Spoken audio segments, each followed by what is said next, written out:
Hai sahabat sehat Rumah Sakit Abdi Muluk, bertemu lagi dengan kita dalam acara Sehat Bareng Yuk. Penyakit jantung bawaan pada anak dapat mengganggu kemampuan jantung untuk memompa darah dan menyalurkan oksigen ke seluruh tubuh. Kondisi tersebut dapat mengganggu tumbuh kembang anak, bahkan berakibat fatal. Untuk memahami lebih jauh tentang penyakit jantung bawaan pada anak, pada kesempatan kali ini kita sudah kedatangan narasumber yang pastinya ahli di bagian kardiologi anak.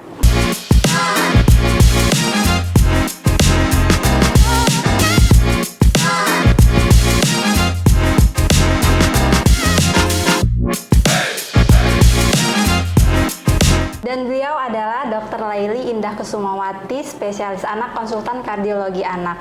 Selamat pagi, Dok. Selamat pagi. Apa kabar? Alhamdulillah baik. Iya. Nah, Dok, di hari yang cerah ini ya, Dok ya, kita akan membahas tentang penyakit jantung bawaan pada anak. Nah, sahabat sehat di rumah mau tahu nih, apa sih penyakit jantung bawaan pada anak ini yang sering disebut dengan PJB ya, Dok ya? Jadi PJB pada anak ini apa sih, Dok? Jadi kalau orang awam itu sering menyebutnya penyakit jantung bawaan. Penyakit jantung bawaan itu penyakit jantung yang sudah ada sejak bayi dilahirkan. Itu kelainan struktur jantung, baik kelainan struktur di ruang-ruang jantung itu sendiri maupun pembuluh darah besar yang melewati jantung. Jadi seluruh kelainan yang ada di dalam struktur jantung dan pembuluh darah yang dilalui oleh jantung itu kalau terdapat kelainan, itulah yang disebut kelainan jantung bawaan. Iya, berarti dari masa kehamilan ya, Dok ya? Iya benar. Jadi dari dalam kandungan itu sebenarnya sudah mulai terbentuk jantungnya, itu sudah mulai bisa ketahuan kalau dia ada penyakit jantung bawaan. Berarti dari masa kehamilan itu bisa dideteksi. Oh, bisa ya? banget. Nah, berarti Dok, faktor PJB ini salah satunya kan banyak orang yang yakinin tuh kebiasaan ibu itu mengkonsumsi alkohol dan merokok pada masa kehamilan. Nah, selain itu apa saja sih, Dok? Penyebabnya? Jelas kalau menurut evidence base atau penelitian-penelitian yang sudah dilakukan, merokok, minum minuman keras, penggunaan narkoba gitu, itu juga mempengaruhi adanya defek pada jantung yang membuat kelainan jantung bawaan. Nah, selain itu sekarang ya pola hidup yang nggak sehat, kurang olahraga, penyakit-penyakit metabolik yang diderita orang tuanya, baik ibu sama ayah gitu, itu juga menyumbang beberapa kelainan jantung bawaan. Jadi intinya selain narkoba, terus minum minuman keras, makan makanan yang tidak sehat, pola hidup termasuk begadang, merokok dan sebagainya, itu juga menyumbang sebagai faktor resiko untuk terjadinya kelainan jantung bawaan pada anak. Oke, itu ya, Dok ya, pentingnya kita untuk menjaga pola hidup yang sehat. Iya banget. Pada masa kehamilan bukan hanya untuk ibunya saja ya, Dok ya. Tentu bukan untuk ibunya, untuk ayahnya juga ya, Dok karena ya. kan pada saat pembentukan seorang janin itu kan kontribusi antara ayah sama ibu. Iya. Jadi nggak bisa dibilang itu salah ibunya aja. Itu juga ada faktor dari ayah juga. Biasanya kan kayak gitu kan, orang awam nih ya, Dok ya, pasti nyalahin ya, betul. Ibunya nih, gara-gara ibunya ini, itu. Nggak jaga makan waktu hamil gitu ya. Padahal nggak gitu ya, karena pembentukan organ jantung itu sudah dimulai dari 30 hari sperma dan telur bertemu. Jadi bukan faktor makanan saja ya dalam perkembangan jantungnya, tapi ya memang kualitas dari sperma dan telur itu juga menentukan. Jadinya ibu dan ayah ya, Iya, Dok, ibu ya. dan ayah itu nggak satu pihak aja. Nah, gitu kan penting nih, Dok ya, berarti informasi tersebut untuk sahabat sehat di rumah ya, Dok penting. ya. Nah, Dok, PJB ini merupakan penyakit yang langka atau memang sudah umum nih, Dok? Kalau dengan banyaknya laporan yang bisa dikerjakan sekarang ya, maksudnya sekarang kan sistem laporannya sudah bagus ya. Ternyata PJB itu salah satu kelainan bawaan terbanyak di dunia. Jadi dari 100.000 kelahiran itu 25%-nya itu pasti diindikasikan ada PJB-nya. Jadi setelah dikumpul-kumpul 25%-nya itu seluruh dari PJB, ada 10%-nya PJB kritis yang harus ditata laksana segera gitu. Jadi ternyata banyak angkanya itu sampai 25%. Berarti semakin berkembangnya zaman semakin ini ya dok ya, informasi itu Iya, semakin karena laporan-laporan laporan, kita, sistem pelaporan kita kan sudah bagus, jadi epidemiologinya sudah kelihatan gitu, sudah nampak kalau angkanya ternyata tinggi gitu untuk penyakit jantung bawaan. Nah, ini dok, untuk sahabat sehat di rumah tahu apa sih dok ciri-ciri dari PJB ini? Iya, kebanyakan tuh masyarakat kita itu taunya penyakit jantung bawaan, kalau ada anak dengan penyakit jantung bawaan itu pasti biru ya. Nah, itu memang yang paling khas gitu ya, yang paling mendebarkan dan menakutkan itu kalau kita punya anak atau keluarga yang tiba-tiba jadi biru, itu sudah ada di mindset, oh ini anak ada kelainan jantungnya. Tapi banyak yang diabaikan juga, yang lain misalnya anak ini berat badannya nggak naik-naik gitu, jadi naik berat badannya susah banget, dari bulan ke bulan naiknya tuh harusnya kan sesuai dengan kurva yang ada di buku KMS. Ini kok datar-datar aja kurvanya, itu udah jadi caution atau jadi perhatian, jangan-jangan ini ada masalah gitu. Salah satu kontribusinya adalah penyakit jantung bawaan yang membuat berat badan tuh susah naik. Yang kedua, minumnya tersendat-sendat atau minum susunya macet-macet. Kalau anak itu kemampuan minumnya kan bisa 15 menit lebih ya, nyusu gitu dengan tenang gitu. Tapi kalau anak dengan kelainan jantung bawaan, minum susunya sebentar berhenti. Jadi menges-menges gitu. Jadi ngedot atau nete baru sebentar 5 menit, stop dulu dia. Mulai lagi 5 menit, stop lagi gitu. Atau pas setelah 5 kali stop gitu udah dia nggak menyusu lagi. Itu yang membuat berat badannya juga nggak naik. Kemudian sering batuk pilek, mudah banget terserang batuk pilek. Sudah itu begitu dia kena batuk pilek langsung menjadi sesak. Itu juga salah satu tanda-tanda jangan-jangan ada kelainan jantung bawaan di anak ini. Jadi evaluasinya holistik gitulah, nggak bisa cuman biru aja gitu. Nggak bisa. Maka kan sahabat sehat di rumah kan pasti berpikir kalau berat badan nggak naik itu pasti stunting gitu ya dok. Kan mikirnya stunting. Sekarang kan lagi program stunting aja ya, stunting sudah itu program apalagi TBC gitu ya. Nah, stunting itu manifestasi global dari ada kelainan organik yang menyebabkan anak itu stunting. Nah, stuntingnya itu penyebabnya apa? Tapi di daerah-daerah juga sudah aware tentang itu. Setiap anak-anak yang stunting pasti di screening. Di screening penyebabnya. Jadi pemerintah sekarang sudah gercep lah ya. Oh, ini anak stunting, dicari dulu ini kenapa stuntingnya, apa TBC, apa penyakit organik lainnya, termasuk salah satunya penyakit jantung bawaan. Ya.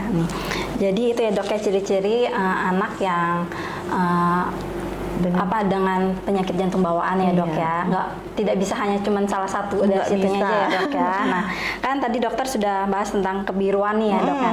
Bagaimana sih dok caranya agar sahabat sehat di rumah itu bisa men-screening anaknya, karena kan belum tentu nih nggak hanya kebiruan aja gitu dengan cara yang tadi ya dok ya. Iya, pokoknya berat badannya itu harus ditinjau ya. Jadi kalau anak tuh berat badan nggak naik-naik, kita harus jangan diam aja.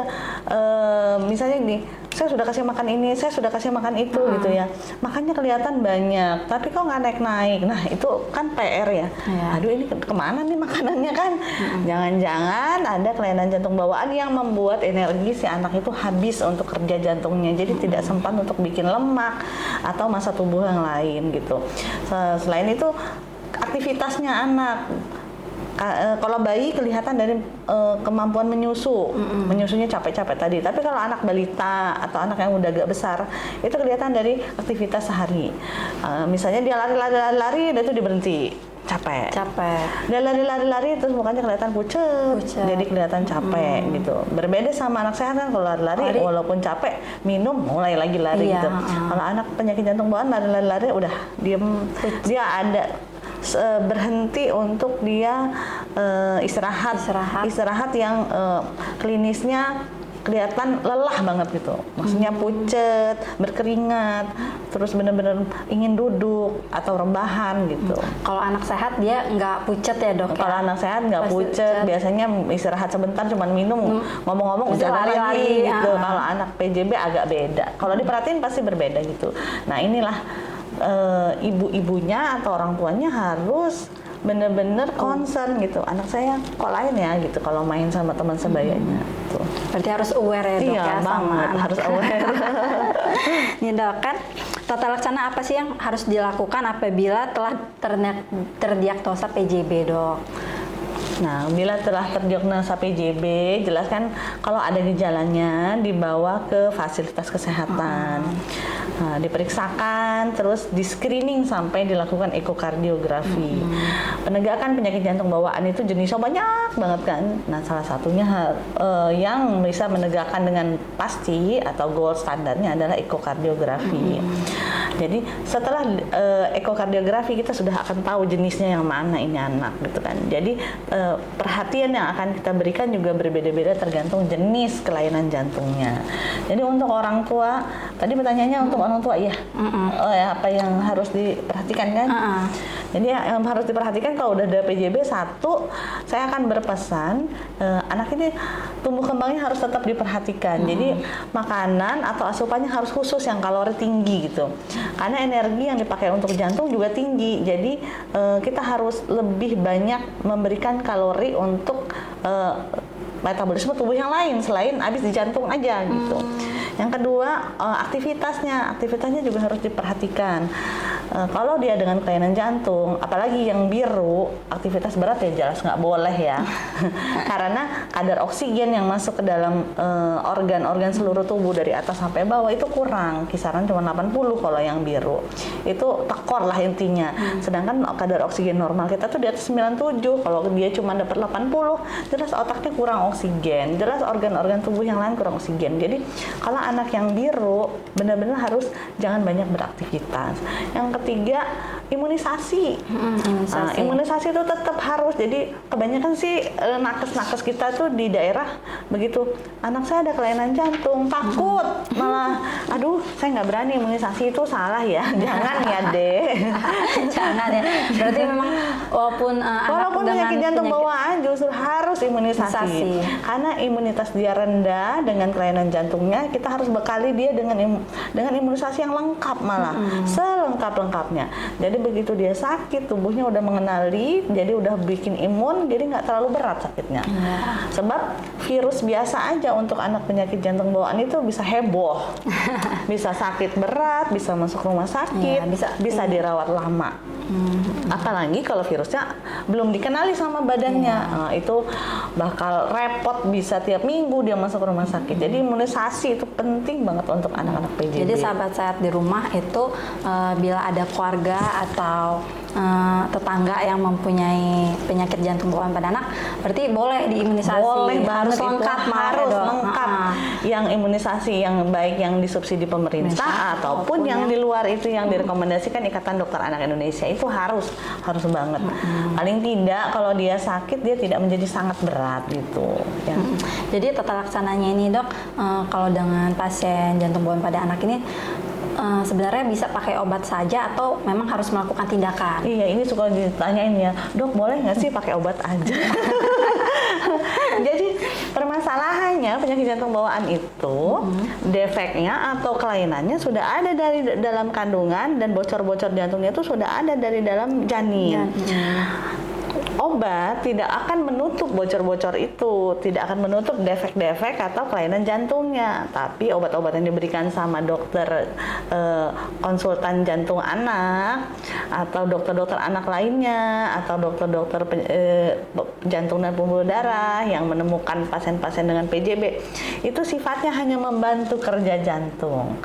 Jadi ibaratnya kalau kita kecapean gitu, kita dikasih minuman dan makanan yang enak gitu. Tapi kerjaan kita nggak dibantuin. Oh iya, benar. Jadi bocornya atau defeknya tetap harus ditutup, harus diberesin gitu intinya. Obat-obat itu tidak akan menutup bocor. Jadi tetap harus ada tindakan baik invasif maupun non invasif untuk kelainan jantung bawaan. Jadi harus kolaborasi ya dok ya, obat juga dan tindakan juga pasti ya dok ya. Tindakan itu pasti. Karena goalnya itu nutup bocor-bocor. Jadi harus ada tindakan. Nih dok, misalnya dilakukan tindakan nih, ada ini nggak sih dok risiko-risiko yang bakal terjadi? Karena kan pasti orang tua itu pasti khawatir, takut gitu dok. Nah jadi Semua tindakan baik yang invasif maupun non invasif jelas ada risikonya masing-masing ya. Sedang kita tindakan yang ringan aja, misalnya pasang infus juga ada risikonya ya. Apalagi ini tindakan yang berkaitan dengan jantung yang organ paling penting di dalam tubuh kita kan. Jadi kalau kita tidak lakukan tindakan, anak tersebut tidak akan terkoreksi kelainannya. Jadi dia akan hidup dengan kebocoran jantung yang darahnya itu tidak cukup oksigennya. Jadi kedepannya anaknya akan sering hipoksia atau kurang oksigen, organ-organnya akan rusak, dan biasanya kalau yang berat itu tidak akan mencapai umur tertentu. Nah, kalau dikoreksi anaknya akan bisa lebih baik lah jelas, karena bocor-bocor itu apalagi yang jenis yang sederhana ya, kelainan jantung bawaan yang cuma satu defek atau cuma satu bocor, itu begitu ditutup anak itu akan sama kayak anak normal. Jadi tumbuh kembangnya, kepintarannya, aktivitasnya tuh sama banget sama anak normal gitu. Jadi lebih baik dilakukan tindakan. Lebih baik dilakukan tindakan. Nanti kalau sudah kelamaan tidak ada tindakan yang dikerjakan untuk penutupan, malah tidak bisa diapa-apain. Resikonya lebih besar lagi ya, Dok. Resikonya lebih besar karena sudah terlalu lama dia kekurangan oksigen. Berarti kalau dilakukan tindakan sejak dini malah lebih malah baik. goalnya atau outputnya akan lebih bagus gitu. Nah, Dok, kan tadi kan sudah dilakukan tindakan nih, Dok, pada jantung, penyakit jantung bawaan pada anak. Nah, kalau kita lakukan tindakan, ini bakal terulang kembali nggak, Dok, pada saat anak itu beranjak remaja ataupun nanti pas saat dewasa? Jadi tergantung jenisnya ya. Ada kelainan jantung bawaan yang tindakannya sederhana, misalnya cuma satu step. Tapi ada kelainan jantung bawaan yang banyak step.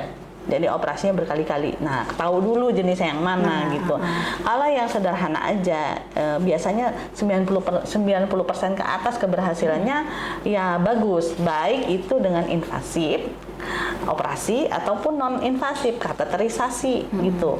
Jadi kalau non invasif itu dia kateterisasi aja, dari nggak belah dada, dari selangkangan paha aja gitu. Jadi ngambil pembuluh darah dari selangkangan paha, kita tutup pakai alat. Sekarang udah canggih dong, udah bisa pakai alat. Nah, itu akan bagus. Dia sampai dewasa, dia tidak perlu lagi diambil alat itu, ditanam di situ, dia akan menyatu dengan jantungnya sebagai penutup yang bocor-bocor tadi. Berarti kalau yang sederhana ini ya, Dok, yang aman ya sampai dewasa ya? Iya, sebagian besar aman sampai dewasa dan tidak dibongkar-bongkar lagi gitu. Tapi kalau yang kompleks itu memang nggak sekali operasi ya, sekali, 2 kali, 3 kali, bahkan dievaluasi lagi berulang sumbat apa enggak gitu. Nah, itu kan kita nggak bisa bilang sama karena kelainan jantungnya itu banyak macam, dan ada yang simple dan ada yang kompleks gitu. Jadi tahu dulu yang mana jenisnya, baru nanti kita informasikan ini sebaiknya gimana gitu. Dan kalau yang simple aman-aman aja, insya Allah tuh sampai dewasa juga nggak diapa-apain lagi. Sama kayak yang teman-teman yang lainnya ya, Dok? Iya, tumbuh kembangnya akan sama, akan ngejar sendiri dia aktivitasnya, terus dia akan tumbuh dan berkembang kayak anak normal. Ya. Nih, Dok, kan tadi mengingat PJB ini salah satunya tuh berat badan tidak naik ya, Dok. Berarti PR ya, Dok ya? PR banget. PR untuk naikkan berat badan. Nah, nih bagi anak PJB ini ada nggak sih, Dok, pantangan-pantangan harus mengurangi ini atau tidak boleh makan ini gitu, Dok? Secara garis besar enggak ya, Dok. Malah disuruh makan yang enak-enak. Maksudnya yang enak-enak itu yang protein tinggi ya, yang mengandung komposisi seimbang, ada protein, ada lemak, ada karbonnya gitu, ada makro dan mikronutrien gitu. Jadi nggak ada pantang-pantangan. Nggak ada pantang-pantangan. Jadi ya, Dok, kalaupun dia nanti makan terus dia ada kelainan misalnya merah-merah, mungkin anak itu ada PJB tapi dengan ada alergi juga, dan itu harus dievaluasi. Jadi kalau untuk PJB-nya sendiri, penyakit jantung bawaan sendiri, nggak ada pantang, aman pokoknya ya? aman. Makan apa aja yang ya, enak-enak boleh. tapi sehat ya. jangan makan yang banyak pengawet gitu yang sekarang banyak dijual itu ya, dengan jajanan yang harus makan sehat ya, ya. Betul, pokoknya kita harus makan sehat, mau anak-anak mau dewasa tetap harus makan sehat. Dok, nih apa yang harus diperhatikan orang tua dalam merawat anak yang dengan PJB ini? Apa harus ada perlakuan khusus? Karena kita udah bahas tadi di awal ya, anak-anak PJB itu mudah lelah ya. Jadi aktivitasnya juga, kalau orang tuanya ngelihat, oh dia kok kayaknya ada kelainan, udah diperiksakan, ada PJB, udah tahu ada PJB, udah dipesenin, ini yang biru ya Bu, jangan terlalu banyak main. Ya itu yang harus perlakuan khusus, berarti aktivitasnya dibatasin. Ya dia tidak bisa gitu beraktivitas sama kayak anak normal, karena jantungnya sendiri kerjanya 2 kali lipat, bahkan ada yang 5 kali lipat dari jantung normal. Jadi kalau dia diberikan aktivitas yang berat kayaknya les renang gitu ya, les renang terus diikutkan kursus futsal, itu nggak direkomendasikan ya. Tapi tidak olahraga pun tidak direkomendasikan. Kalau dia kelainannya sederhana atau defeknya yang sederhana, boleh di aktivitas seperti biasa saja. Tapi kalau dia defeknya yang kompleks, yang multiple, ya bed rest harusnya. Kalau sudah dilakukan tindakan nih dok, yang kayak yang kompleks tetap bed rest atau kayak mana dok? Tergantung keberhasilannya dia step yang pertama, kedua, apa yang ketiga. Kalau dia udah semua step dan sudah identik dengan jantung normal, iya dia bisa kayak yang normal. Tapi kalau dia belum selesai stepnya, baru step pertama, step kedua operasinya, ya harus diistirahat, harus dibatasi. Oke. Nah nih dok, yang terakhir ya, mungkin ada yang ingin disampaikan dokter, pesan-pesan untuk sahabat sehat di rumah, untuk orang tua dengan yang anak dengan jantung bawaan. Ya sahabat sehat semua, sahabat sehat Lampung semua, memiliki anak dengan penyakit jantung bawaan itu adalah amanah ya, amanah yang paling besar yang dikasih oleh Tuhan Yang Maha Esa. Jadi amanah sekaligus anugerah. Jadi anak-anak tersebut mempunyai kekhususan sendiri yang mesti kita rawat dengan baik, lebih concern untuk melihat apakah aktivitasnya bisa dilakukan atau tidak, imunisasinya kita lengkapi, dan kalau ada muncul-muncul gejala kita harus gercep gitu, cepet, oh ini jangan lama-lama deh, harus segera dibawa berobat gitu, karena kalau lama-lama untuk anak-anak PJB itu akan menjadi perburukan. Jadi pesan saya, tetaplah sabar untuk merawat anak-anak tersebut, dan beberapa perhatian-perhatian yang sudah kita bahas tadi tolong diingat dan di concern atau diperhatikan ke anaknya, segera dibawa ke rumah sakit kalau terjadi sesuatu hal yang di luar kebiasaan atau di luar klinis yang kelihatan dia sehari-hari sehat gitu. Jadi jangan lama-lama nunggu di rumah gitu. Lebih cepat lebih baik ya dok ya screeningnya. Nah terima kasih ya dok ya atas semoga informasi yang telah dokter sampaikan dapat bermanfaat dapat bermanfaat untuk sahabat sehat di rumah. Ya, terima kasih semuanya. Terima kasih ya dok ya. Sama-sama. Nah, sahabat sehat, sebagai informasi penting, sekarang Rumah Sakit Umum Dr. Haji Abdul Muluk Provinsi Lampung telah memiliki layanan khusus pasien anak dengan subspesialis penyakit jantung anak yang sudah siap melayani Anda. Untuk itu, lakukan screening segera mungkin bila ditemui kecurigaan pada jantung anak kita. Dan jangan lupa percayakan jantung anak Anda hanya di Rumah Sakit Umum Dr. Haji Abdul Muluk Provinsi Lampung.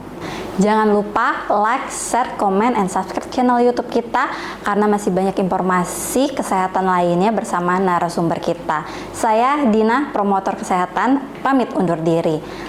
Salam edukasi. Wassalamualaikum warahmatullahi wabarakatuh.